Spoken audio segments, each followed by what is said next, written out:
जिले में 2 दिन से लगातार कोयले के ऊपर छापेमारी चल रही है। अब इसे पुलिस और सीआईएसएफ का जॉइंट ऑपरेशन कहें या पुलिस और सीआईएसएफ का जॉइंट ड्रामा, यह समझ में नहीं आ रहा है। आप पूछेंगे कि ऐसा क्यों है, तो सबसे पहले गौर कीजिए इस तस्वीर के ऊपर, जिसमें आपको कई हजारों टन, सैकड़ों टन कोयला जो है अवैध रूप से डिपो बनाया हुआ दिख रहा होगा।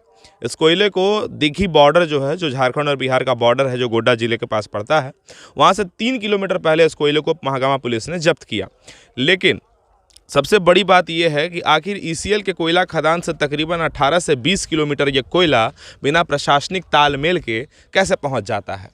अगर 2 दिन से ये ऑपरेशन चल रहा है जिसमें कि अवैध कोयला डिपो या अवैध कोयला माफिया जो हैं उनके ऊपर कार्रवाई हो रही है, तो सबसे बड़ा सवाल ये है कि आखिर किस तरीके की कार्यशैली सीआईएसएफ की रह रही है कोयला खदानों के अंदर, जिनके कंधों पर ये जिम्मेदारी है कि यहाँ का एक एक पत्थर जो कोयले का है वो सुरक्षित रहे। उनकी नज़रों के नीचे से आखिर कैसे इतना सैकड़ों टन कोयला खदान से 18 से 20 किलोमीटर दूर पहुंच जा रहा है।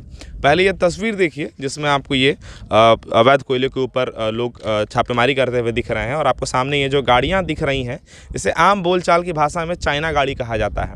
इतनी बड़ी गाड़ियों पर इतने बड़े संख्या में कोयला को लोड करके सरेआम बीच मुख्य सड़क से लेकर के जाना, वो भी एक राज्य से दूसरे राज्य, अगर ये प्रशासनिक तालमेल का एक सुनहरा उदाहरण नहीं है तो फिर से क्या कहा जाए।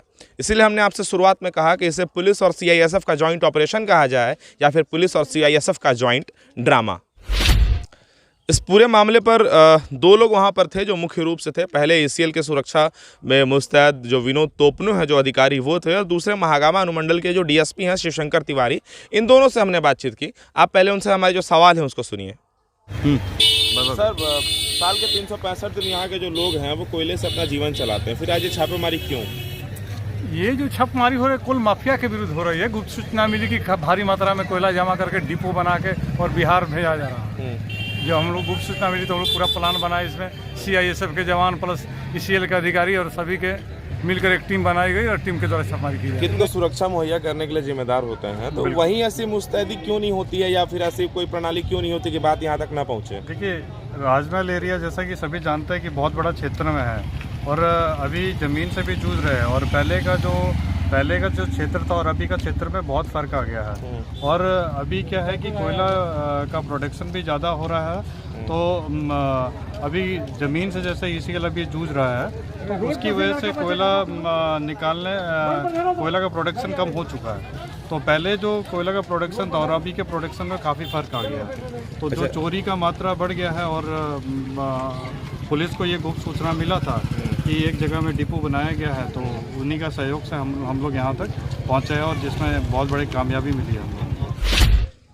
हमारे सवाल उनसे भी यही थे, जिस तरीके से हम इस फॉलोअप खबर को बना रहे हैं, कि फिर से हमारा सवाल वही है कि आखिर किस तरीके से, कौन से तरीके से ये सारा का सारा जो कोयला है वो महागामा के खदान से निकलकर ललमटिया थाने से बचकर, महागामा थाने की पेट्रोलिंग गाड़ियों से बचकर दिघी बॉर्डर के पास पहुंच जाता है, ताकि इसे अवैध तरीके से बेचा जा सके और कोयला माफिया फिर से अपने बिजनेस में हावी हो पाए। और सबसे बड़ा सवाल ये है कि दिन भर पुलिस की गश्ती गाड़ियाँ रहती हैं, मोटी तनख्वाह पाने वाले ईसीएल में जो सुरक्षाकर्मी हैं, जो अपने पदभार पर बैठे हुए हैं, वो बैठे हुए हैं। फिर ये कौन सी कार्यशैली है जो इस तरीके से कोयला माफियाओं को इतनी छूट दे देती है कि 18 से 20 किलोमीटर कोयला खदान से निकलकर ये कोयला एक दूसरा डिपो बनाता है जो कोयला खदान से इतनी दूर है।